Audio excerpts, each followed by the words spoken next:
Joining us now, Senior Fellow at the Eurasia Group Foundation, Mark Hanna.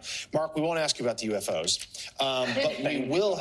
I mean, unless you have something news you'd like to break for us. I've got nothing on that. Okay, no. But let's talk about just, I mean, a dizzying array of headlines here with foreign policy challenges facing this administration, particularly in Asia. Give us your 30,000-foot take. Yeah, I mean, if you had asked me or most viewers watching right now a year ago today whether the United States would be ramping up escalatory sort of Cold War talk with China, making sort of advances with a proxy war with Russia, I think people would be in a state of disbelief. And yet here we are, again, with sort of supporting Ukraine that has a war with Russia with no end in sight. This could be another forever war for the United States with President Biden visiting today.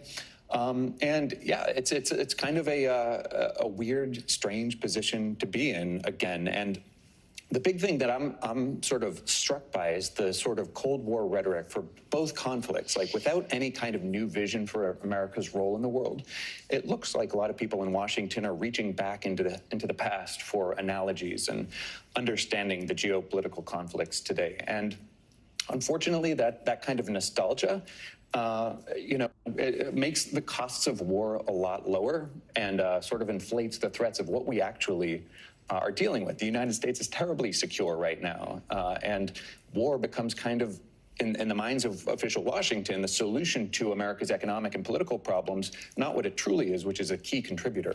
Well, and you wrote about this in a very thoughtful essay in the New York Times, America's War Addiction, and about how all the money we spend on these wars, while it might have in the past fueled the economy and helped us get out of the Great Depression, today, not so much. Talk about that. Yeah, I mean, the economy isn't what it was, right? It's not fueled by industrial production, by specifically the war industries the way it once was.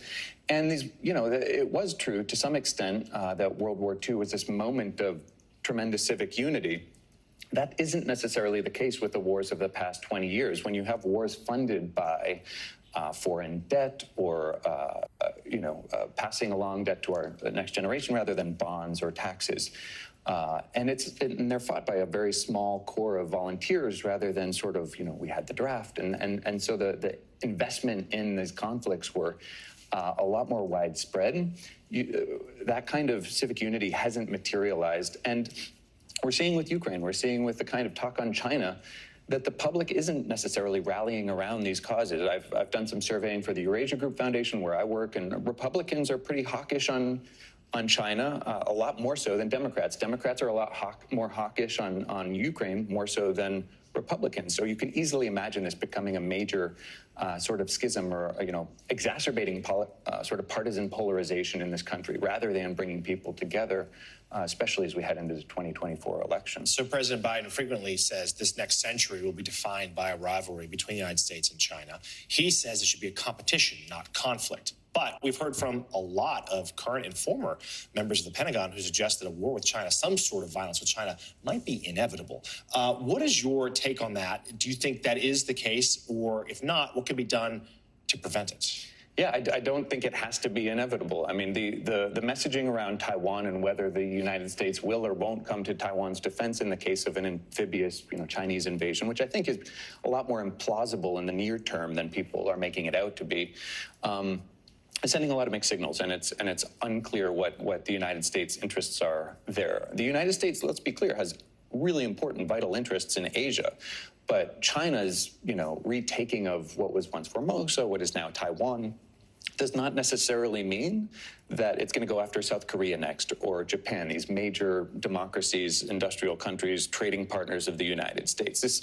And the kind of logic that it will is kind of a rehash or a retread of this kind of domino theory that proved to be kind of misleading in the Cold War. And same with Russia's invasion of Ukraine. Like, if it can't take Kyiv on its own, it's not going to necessarily go into Krakow and take Poland. One thing we've learned is as a result of this experience is that the Russian military is a shambles of, and it was supposed to be this major power, and we've seen it embarrass itself essentially.